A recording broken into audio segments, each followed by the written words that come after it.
দেখো ন্যূনতম সময়ের ক্ষেত্রে আগে মোটামুটি সব কথাই বলছি, এখন শুধু কয়েকটা সূত্র আর দুই একটা সূত্র দেখাই, ঠিক আছে? আগের লেকচার অবশ্যই ভালো করে করবো। তো এখন দেখো এটার ক্ষেত্রে আমরা কি করতেছি, এ থেকে ডিতে যাবো নাকি? আগে আমরা থেটাটা নিয়ে একটু কথা বলি, তার আগে টিটা নিয়ে একটু কথা বলি। এ থেকে ডিতে যেতে যে সময়টা, এ থেকে ডিতে যেতে টি ইকুয়াল হওয়ার, তা আমরা তো তোমাদের বলে দিছি টি ইকুয়াল কি লেখা যায় জানি?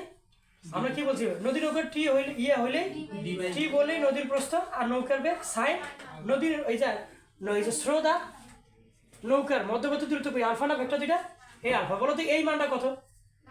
90 ডিগ্রি। বলো তো সাইন 90 ডিগ্রি মান কত? এখন কথা হচ্ছে ন্যূনতম সময়ের ক্ষেত্রে কেন আপনি খাড়া বরাবর যাচ্ছেন? আমি যদি খাড়ায় যাই এই স্রোতটা এমন জোরে ধাক্কাটা দিবে নৌকাটা কিন্তু সিটকেসে দিতে বলবো। এই জন্য আমাকে যখন এই ন্যূনতম সময়ের কথা বলবে অবশ্যই তোমাকে খাড়ায় চালাইতে হবে। আর তুমি খাড়ায় চালাইলে তো খাড়ায় যাইতে পারবে না, স্রোতের আঘাত পেয়ে তুমি যে দিতে পারবা এবং দ্রুত পারবা, কারণ এখানে খাড়ায় আঘাতটা দিচ্ছে তো ওই জন্য। এই জন্য আমাকে ন্যূনতম সময় বললেই আমাকে সবসময় খাড়ায় ইয়েটা চালাইতে হবে, সোজা বরাবর নৌকাটা চালাইতে হবে। তাহলে এইটা তো ভেক্টর, এটা ভেক্টর, তাহলে স্রোত এইদিকে নৌকা এইদিকে, এই ভেক্টর দুইটার মধ্যবর্তী কোণ কত হবে? অবশ্যই আলফা না রে? তাহলে ভেক্টর দুইটার মধ্যবর্তী কোণ আলফা, আর আলফাটা কত এখানে? 90 ডিগ্রি। তাহলে সাইন 90 ডিগ্রি মান কত? 1। তাহলে ডি বাই কি লেখা যায়? ভি। তাহলে যখন ন্যূনতম সময়ের কথা বলবে এত কাহিনী বার, ডি বাই ভি মানে নদীর প্রস্থ ভাগ নৌকার বেগ, এইটা ভাগ করলে তুমি ন্যূনতম সময় বললেই এই কাজটা করবো। কি বুঝছো? এবার একটু থেটা নিয়ে তোমাদের সাথে তর্ক করি। কি নিয়ে? থেটা।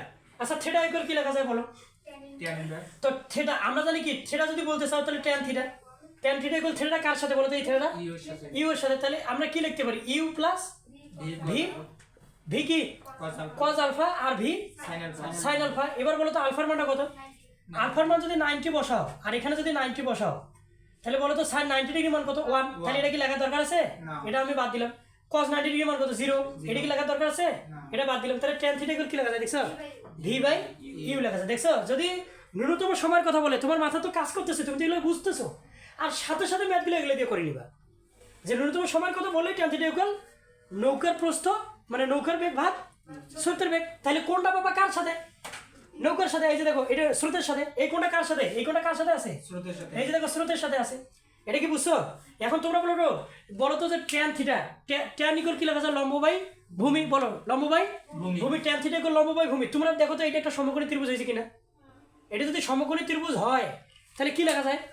লম্ব কোনটা? থেটার বিপরীত বাহুটা লম্ব না? ডি। বলো কি রে? ডি। ডি মানে কি? নদীটার প্রস্থ। ডি মানে কি রে? এই যে নদীর প্রস্থ 100 মিটার ছিল, তাহলে ডি। বলো ডি না? তাহলে লম্ব বাই কি? ভূমি। এই যে ডি বাই ভূমি কোনটা? ভূমি কি এই যে ভূমি বাই এই লেখা যায়। তাহলে বলো তো ভূমিটা কত? নদীটার প্রস্থ। আর এইটা কোনটা? কে বলতে পারবা? এই কোনটা কে বলতে পারবা? এই মানে তো যে আনুভূমিক দূরত্ব না? এডি এর আনুভূমিক দূরত্ব কি এক্স না?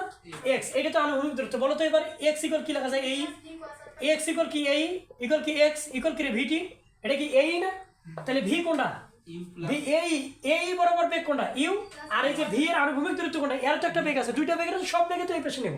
তাহলে এই বেগটার এই পাশে উপাংশটা কত হবে? এটা তো মধ্যবর্তী কোণ আলফা। তাহলে ভি তাহলে কজ আলফা। আমি বারবার সাইন লিখতেছি এখানে। তাহলে কজ আলফা। তাহলে এ ইকুয়াল কি লেখা যায়? এই মানে এক্স, এই মানে এক্স, এক্স মানে ভিটি। বেগ কোনটা? কোনটা বেগ? কোনটা বেগ? এই বরাবর যে বেগ, এই দ্রুততা তো এই বরাবর। এই বরাবর বেগ কোনটা? ইউ। এই বরাবর বেগ কোনটা?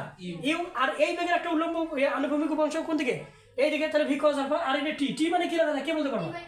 টি। টি মানে D by V sine alpha. এটা করতে করতে তো বুঝতে পারবো। তাহলে হয়েছে কি? এই যে দেখো এই মানটা আমরা এখানে পাইলাম, ওই মানগুলো এখানে আস্তে আস্তে আস্তে আস্তে নিয়ে এখানে বসাবো, ডির মান বসাবো, ট্যান থিটা। দেখো ট্যান থিটা মানে এভাবে বের করা যায়, এভাবে বের করা যায়। দেখছো, শুধু কি নদী নৌকার বেগ দিয়ে থিটা বের করা যাচ্ছে? আনুভূমিক আর উল্লম্ব দূরত্ব দিয়েও যদি ডিরেক্ট এই মানগুলো দেয় এগুলো দিয়ে আমরা করতে পারি। শোনো না, কনসেপ্টগুলো ক্লিয়ারলি করিও রে। এই যে এখন তুমি কেন তোমার কাছে বিরক্ত লাগবে? এই যে ন্যূনতম সময়ের বলো আগে একটা লেকচার দিলাম কিনা, ওইটা লেকচার বাদ দিয়ে এইটা করতেছো, মাঝখানে আসি করতেছো। এটা হয়? হইলো একটা my father is a garden, mother in the field. Dog মানে কোন? ডগ মানে মগ। তা বিষয়টা কি হলো এটা? তা বললাম না যে তোমার বিরক্ত কেন? তুমি সুন্দরভাবে সাজাই সবগুলো জিনিসে করো, ভালো করতে পারবে আমি আশা করি। তো এভাবেই ম্যাথগুলো করি। এখন একটা বিষয় তোমরা কে বলতে পারো ভাইয়া এটা তো একটা রোমান্টিক জিনিস দেখাইলেন, তাই এডির দূরত্বটাও একটা রোমান্টিক জিনিস দেখান। এটি কি কৌণিক দূরত্বটা না? এই বরাবর নৌকাটা চালা শুরু করছে, ধাক্কা খেয়ে এডি বরাবর গেছে, এটি কি কৌণিক দূরত্ব না? তো কৌণিক দূরত্ব যে সূত্রটা সেটাও একটু বলে দেই। কৌণিক দূরত্বটা ইকুয়াল লেখা যায় √/d² এক্স স্কয়ার। এটা একটু খেয়াল রাখবা। কিভাবে আসলো তাফসিরে কথা হবে। কি খেয়াল আছে কি? ডি স্কয়ার কি এক্স স্কয়ার, এগুলো একটু খুব ভালো করে পড়ে নিবা। তো থ্যাঙ্কস। আর এক্স এর মানটা যদি আরও চাও আরও কব, অনেক কথা আছে এগুলো। তো ঠিক আছে, এই পর্যন্ত অন্তত করো, সব তো কেমন হয়ে যায়, এটা কি বুঝছো কি? এটা ভালো করে পড়ে নিবা। আর হ্যাঁ, যতগুলো জিনিস তোমাকে করানো হলো তুমি খুব ভালোভাবে প্রত্যেকটা সার্কিট তোমাকে বুঝে নিতেই হবে। আর একেবারে তুমি বুঝবা তাহলে সায়েন্সের কোনো দাম থাকলো? নোট করো, বোঝার চেষ্টা করো, নোট করো, বোঝার চেষ্টা করো।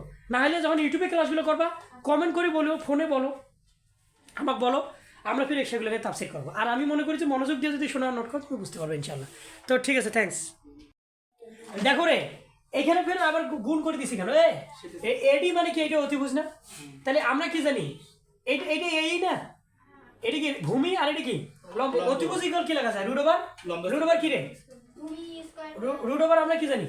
এই স্কয়ার, এই মানে কি এক্স না? আরে এক্স হইলাম না, এক্স স্কয়ার। আর এটা কি লম্ব না?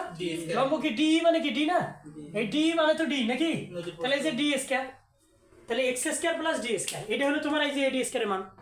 একটু ভাবো, এখানে অনেকগুলো গুরুত্বপূর্ণ তথ্য আছে তোমাদের। কি বুঝছো কি? থ্যাঙ্কস।